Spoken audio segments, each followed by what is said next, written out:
Yeah, so like it's there. It's This there. is still It's a very unprofessional industry at times. yeah, at times like it can be a little Raggedy Ann, like it can be a little, like yeah. It just depends. Like when I first started, like if the shoots I went on, some of those shoots, I don't know why I was there. I had no business being there. I was obviously doing it for the money, and It's work. it Everyone was does work for money. it was work. You do work for money. Everybody does it, and then I definitely did that. I paid my tithes. Like I did the lifting.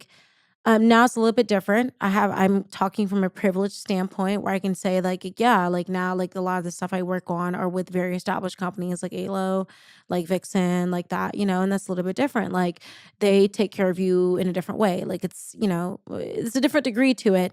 And I'm not going to lie, that's what I prefer. I think anybody would. Oh. Anyone versus a hotel type. Oh, for sure. Hell, I worked on features for people back in the day where, as the PA, it was like, oh, Matt, go to Ralph's, buy $10 for $10 burger patties and fry up people burgers. Yeah, so like there's like that, and I don't even think that's necessarily a problem, but like, But there's definitely a difference between that and being like, yo, pass it on the phone for people to order their DoorDash. that I passed around the phone for people to order their DoorDash, you can order steak and all, like it's a little bit different, so like now I have that privilege of being able to be a part of that, but like I had some shoots where I was just like, I don't know how the hell I got here. But majority of it now is professional. That's the point. Majority of it now, I feel like it's very professional. But yes, those things still very much exist. Well, So, the big difference between this and almost every other form of entertainment is if you're a movie star or you're working signed to a major label as a musician, or you're a professional athlete working for the NBA or a league, there are gatekeepers with money being like, act right or we will replace you. yeah, that's true. And we do not have that. Like, yeah.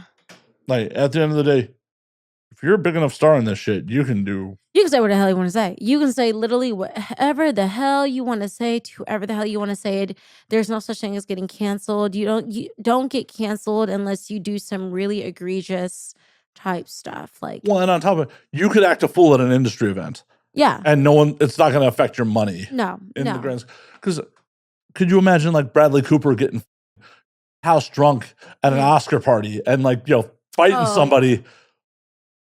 That wouldn't work. No, the dude's career would be over. It'd be over. And like, I mean, and we have flexibility. We definitely have flexibility in that way. I feel like we get canceled in different ways, and it's not the same. Like having a good time, getting a little bit up, like getting like that, or like, being a little bit loosey-goosey throughout the night, having some multiple escapades. I mean, that's half the fun of the industry. Exactly. Like, that's not frowned upon. That's not. I feel like the only time, like, it becomes a thing, like, where, like, yeah, you might very well get canceled when it comes to more serious things you could actually be charged for. And not even then sometimes. Yeah, and then not even then sometimes. Sometimes it's just honestly for just gossip. Well. And talking too much and just being messy. Because that can also get you canceled. Even if you're saying the truth, you can still get canceled. So. For sure, depending on who you're talking about. I mean, yeah. Ron Jeremy was the worst kept secret in the industry forever. Yeah. Everyone I know who's old school has a Ron story. Which is crazy. Yeah. Because I grew up, which is kind of messed up to say, but I grew up knowing about Ron Jeremy and following Ron Jeremy. And so, hearing all of that, like, it's crazy. It's crazy, For sure. And there are people that are still around in the industry that have. I'm of two mindsets. It's like there are some people that are still around who have done some criminal, criminal towards the industry that are still around. But it was so long ago that the majority of the industry doesn't remember. They don't remember. Exactly. It's very short term. Like it's a great way to put it. And I got this, this was planted into my head. This phrase, at least, was planted by somebody who does not work in the industry. They actually work in commercial real estate industry. And they go to a lot of conventions and stuff like that. And he put it very, very clearly, which was, out of sight, out of mind. So it's like if you don't show up to the conferences, you don't show up to the conventions, people forget you exist within a year. Oh, for sure, And I because feel like that's the same thing. It's no difference. 100%, because the turnover in this industry Uh-huh. historically is people had 6-month careers. That and, like, I feel like it's, like I mean, I don't know now. Well, I mean, so when I first, like, came out here and I lived in the model house, I didn't just, stay there. I actually lived there, like, fully as, like, a permanent resident, and I will say something I noticed is, a lot of girls, again, wouldn't make it 6 months. They wouldn't make it that long, and then if they made it 6 months, like, that sweet spot for that fall off was about, like, a year and a half. How many of those girls that you lived in that model house with still perform? I literally only know okay, so I know obviously Kenna James, but she was already well established when I met her at the model house, and she you didn't even need necessarily be there. She would just stay there because she would come into town. Outside of her, the only other woman I know is Olivia J. She's still performing. I believe she's still performing. And Oh, Lily Bell. I met Lily Bell for the first time at the model house. Like, that's back when she had her bangs and, like, her little curly it was so cute and little curly hair. But again, she was pretty well established at that point, so it's a little bit different. But all the girls I met who started at least, never went anywhere. And, like, And how that many girls was that? over the span of a year and a half, that easily had to be, like, 50. Right, you named, like, 4 names. Exactly. And, like, that's, That's like not even 10%. no, and that's the crazy thing. I feel like it's so much like propaganda where we're like, oh, like if you don't do it, somebody else like who's 18 coming through Perky is gonna do it. And I'm like, are they really?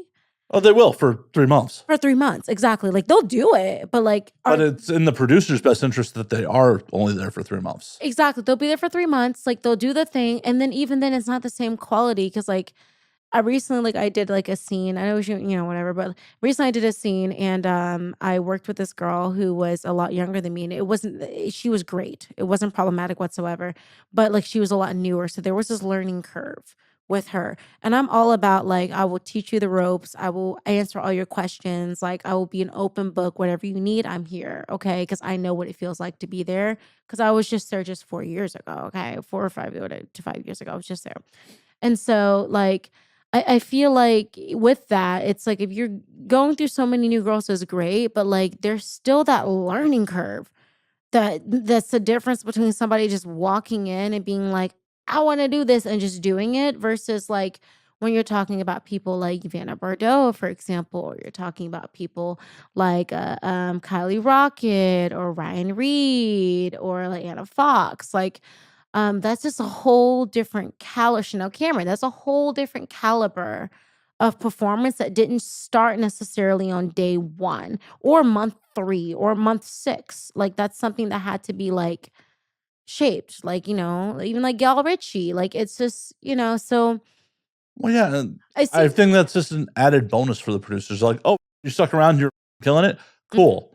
But if you don't, it's not really any sweat off their back. True, I guess that's not any swab off their back because as long as they have faces and titties, like, to line up, like, that sells the scenes, I guess, but, like, I don't know, because I've heard that so many times where it's like, "Oh, like, you the next person's just waiting to come in." I'm like, "Yeah, they are, but are they actually gonna stay? No, they're not. Are they gonna be No. reliable? Are they gonna show up on time? Are they gonna be show up sober? Are they going to even though I'm drinking, a Oh, hey, Are they gonna sh see, back in the day, like, Mhm. the checking if you were sober when you showed up on set thing was not nearly as, prevalent. It wasn't as important, yes, and, I, there's that too, yeah. people I came in with Mhm. literally would bring flasks to set with them.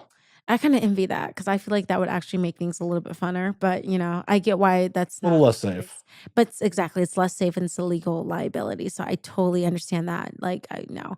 But from a fun perspective, I'm like, "Ooh, that'd be fun," but also from a liability perspective and a business perspective, no.